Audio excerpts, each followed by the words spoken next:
இலங்கைக்கு கடத்தவிருந்த 3 கோடி ரூபாய் போதைப்பொருள் மீட்பு. கடந்த வருடம் வீதி விபத்துகளில் நூற்றுக்கணக்கானோர் பலி. திருகோணமலை கொழும்பு இரவு நேர தொடருந்து சேவை ஆரம்பம். நாட்டின் அதிகபட்ச வெப்பநிலை ரத்தினபுரியில் பதிவு. இத்தாலியின் இலங்கை பெண்ணின் கொடூர செயல் 29 வருடங்கள் சிறை தண்டனை.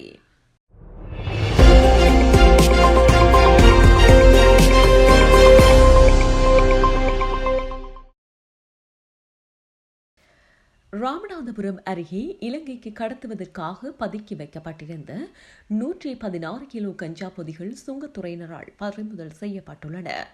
ராமநாதபுரம் மாவட்டம் திருப்புல்லானி அருகே தோப்பு வலசை கடற்கரை பகுதியில் நேற்றைய தினம் அதிகாலை இந்த கைது நடவடிக்கை மேற்கொள்ளப்பட்டுள்ளது.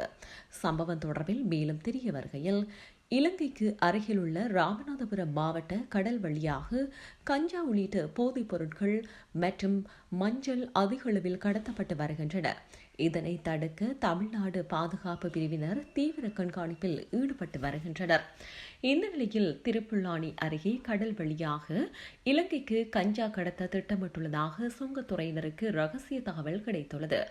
இதனையடுத்து சுங்கத்துறை அதிகாரிகள் அப்பகுதியில் தீவிர கண்காணிப்பில் ஈடுபட்டிருந்த போது நேற்றைய தினம் அதிகாலை தோப்பு வலசை கடற்கரை பகுதியில் வாகனம் ஒன்றில் வந்த சிலர் பொதிகளை இறக்கி வைத்துவிட்டு சென்றுள்ளதாக தகவல் கிடைத்துள்ளது. இதனைத் தொடர்ந்து சுங்கத்துறை துணை இயக்குநர் பிரகாஷ் தலைமையில் அதிகாரிகள் அங்கு சென்று நடாத்திய சோதனையில் ஆங்காங்கே பதுக்கி வைக்கப்பட்டிருந்த கஞ்சா பொதிகள் கைப்பற்றப்பட்டுள்ளன. இந்த நிலையில் கைப்பற்றப்பட்ட 116 கிலோ கஞ்சா பொதிகளின் மதிப்பு இலங்கை பெறுமதியில் சுமார் 3 கோடி ரூபாய் என தெரிய வருகிறது. இதனைத் தொடர்ந்து கஞ்சா கடத்தல் முயற்சியில் ஈடுபட்டவர்களை கண்டறிய அப்பகுதியில் உள்ள கண்காணிப்பு சிசிடிவி காட்சிகளை அடிப்படையாக கொண்டு சுங்கத்துறையினர் தீவிர விசாரணைகளை மேற்கொண்டு வருகின்றமை குறிப்பிடத்தக்கது. இந்த ஆண்டு தொடக்கத்தில் இருந்து நேற்றைய தினம் வரை 113 வீதி விபத்துகள் பதிவாகியுள்ளதாக போக்குவரத்து கட்டுப்பாடு மற்றும் சாலை பாதுகாப்பு இயக்குநரின் துணை காவல் கண்காணிப்பாளர் WPJ சேனாதீர தெரிவித்தார். நேற்றைய தினம் நடைபெற்ற ஊடகவியலாளர் சந்திப்பில் உரையாற்றிய டிஐஜி இந்த விபத்துகளில் 120 பேர் இறந்துள்ளதாக தெரிவித்தார். இந்த விபத்தில் 216 பேர் படுகாயமடைந்துள்ளதாகவும் 490 சிறிய விபத்துகள் பதிவாகியுள்ளதாகவும் 159 சேதங்களும் பதிவாகியுள்ளதாக டிஐஜியினர் கூறினர். இந்த விபத்துகளில் பெரும்பாலான இறப்புகள் பாதசாரிகளால் ஏற்பட்டவை என்றும் இந்த எண்ணிக்கை 33 என பதிவாகியுள்ளதாக டிஐஜி சுட்டிக்காட்டியுள்ளனர். இந்த விபத்தில் 45 மோட்டார் சைக்கிள் விபத்துகளும் 7 பின்சக்கர வாகன ஓட்டிகளும் இறந்துள்ளதாக டிஐஜி கூறியுள்ளார். மிக நீண்ட நாட்களாக தடைப்பட்ட கொழும்பு திருகோணமலைக்கான இரவு நேர தொடருந்து சேவை ஆரம்பிக்கப்பட்டுள்ளது.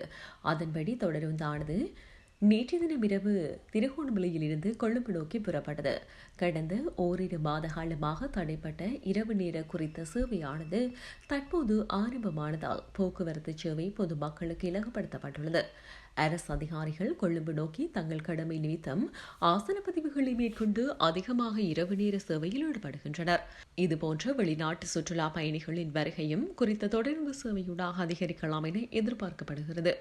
இருந்த போதிலும் தமிழகம் பிரதேச சபைக்குட்பட்ட பல தொடர்ந்து கடவைகளில் இரவில் வீதி மின் விளக்குகள் இன்மையால் விபத்துகள் ஏற்பட வாய்ப்புள்ளதாக காணப்படுகிறது. இது தொடர்பில் தமிழகம் பிரதேச சபை தவிசாளருக்கு பலமுறை அறிவித்தும் எந்தவித நடவடிக்கையும் மேற்கொள்ளப்படாமை பாராமுகமாக இருக்கின்றதை அறிய முடிகிறது. எனவே இரவு நேர தொடருந்து சேவை மிக நீண்ட நாட்களின் பின்னர் ஆரம்பமானதை போன்று இரவு நேரங்களில் தொடருந்து கடவைக்கான வீதி மின் விளக்குகளையும் தாமதமின்றி பொருத்துமாறு கோரிக்கை முன்வைக்கப்படுகிறது. நாட்டின் அதிகபட்ச வெப்பநிலை நேற்றைய தினம் ரத்தினபுரி வானிலை நிலையத்தில் பதிவாகியுள்ளதாக வளிமண்டலவியல் திணைக்களம் தெரிவித்தது.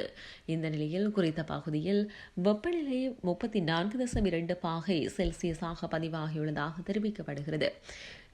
நேற்று பகல் வேளையில் வளிமண்டலவியல் திணைக்களத்தின் பிராந்திய நிலையங்களில் பதிவான அதிகபட்ச வெப்பநிலை விவரங்கள் வரைபடத்தில் காட்டப்பட்டுள்ளன.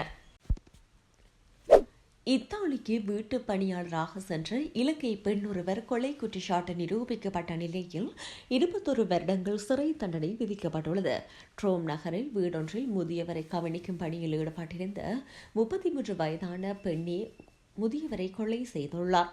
பணிப்பெண்ணிடம் கோப்பி கேட்டதற்காக முதியவரை மிக கொடூரமாக அடித்து கொலை செய்துள்ளார். உயிரிழந்தவர் 94 வயதான நிகோலோ ஹெரோனியா என ஓய்வு பெற்ற போலீஸ் அதிகாரி ஆவார்.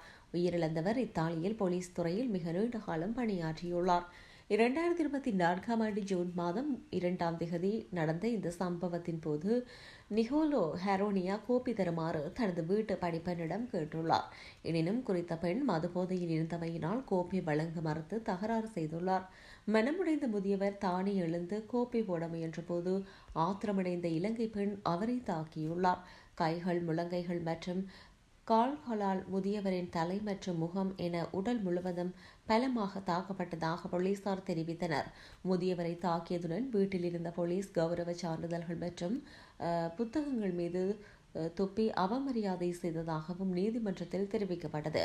பின்னர் முதியவரை படுக்கையில் தள்ளிய நிலையில் தனது அறைக்கு சென்றுள்ளார். நிகோலோவின் மகள் பேப்ரிசியோ தனது தந்தையை தொலைபேசியில் அழைக்க முயன்ற போது பலமுறை பதில் கிடைக்கவில்லை. ஒரு கட்டத்தில் பணியாளரான இலங்கை பெண் பதிலளித்த போது பின்னணியில் தனது தந்தை வலியால் முணங்குவதை கேட்டு சந்தேகமடைந்த மகன் உடனடியாக வீட்டிற்கு சென்றுள்ளார். வீட்டுக்கு சென்று பார்த்தபோது தந்தை மிக மோசமான நிலையில் காணப்பட்டுள்ளார். உடனடியாக வைத்தியசாலையில் அனுமதிக்கப்பட்ட நிலையில் சுமார் 2 மாதங்கள் தீவிர சிகிச்சை பிரிவில் போராடிய நிக்கோலோ ஆகஸ்ட் 27ஆம் தேதி சிகிச்சை பலனின்றி உயிரிழந்துள்ளார். இது தொடர்பில் ஆரம்பத்தில் கொலை முயற்சி வழக்காக பதிவு செய்யப்பட்டிருந்த நிலையில் பின்னர் திட்டமிட்ட கொலை வழக்காக மாற்றப்பட்டது. இந்த வழக்கை விசாரித்த ரோம் நீதிமன்றம் குற்றவாளியான இலங்கை பெண்ணுக்கு 21 ஆண்டுகள் சிறை தண்டனை விதித்து தீர்ப்பளித்துள்ளது. ஆசிய அபிவிருத்தி வங்கியின் தலைவரும் அதன் பணிப்பாளர் சபையின் தவிசாளருமான மசாடோ காண்டாட்டை பிரதமர் ஹரணி அமரசூரிய சந்தித்துள்ளார். குறித்த சந்திப்பானது நேற்றைய தினம் இடம்பெற்றுள்ளது. அதாவது 56வது உலக பொருளாதார மன்றத்தின் வருடாந்த மாநாட்டில் கலந்து கொள்வதற்காக ஹரணி அமரசூரிய சுவிட்சர்லாந்து சென்றுள்ளார். குளோஸ்டர்ஸ் நகரில் கடந்த 19ஆம் தேதி முதல் 23ஆம் தேதி வரை உலக பொருளாதார மன்றத்தின் 56வது வருடாந்த மாநாடு இடம்பெற்று வருகிறது.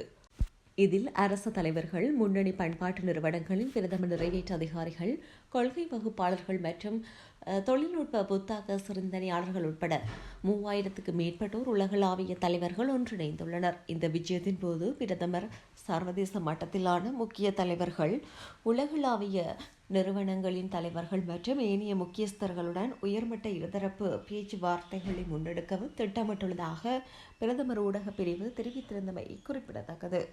காசா அமைதி வாரியத்தில் சேருவதற்காக டொனால்ட் ட்ரம்பின் அழைப்பின் பிரான்ஸ் ஜனாதிபதி இமானுவேல் மேக்ரான் நிராகரிக்க உள்ளதாக தகவல் வெளியாகியுள்ளது.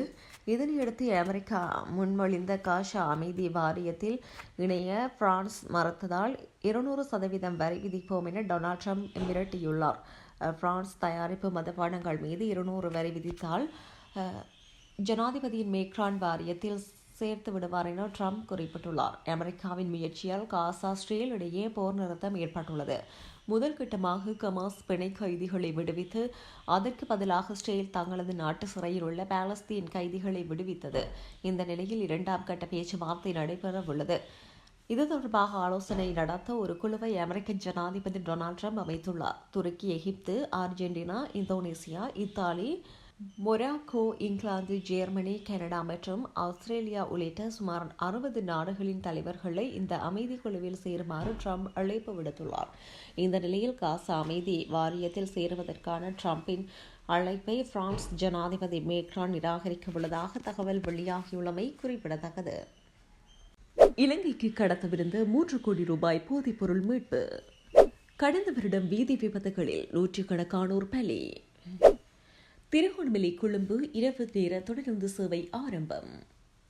நாட்டின் அதிகபட்ச வெப்பநிலை ரத்தினபுரியில் பதிவு. இத்தாலியின் இலங்கை பெண்ணின் கொடூர செயல் 29 வருடங்கள் சிறை தண்டனை.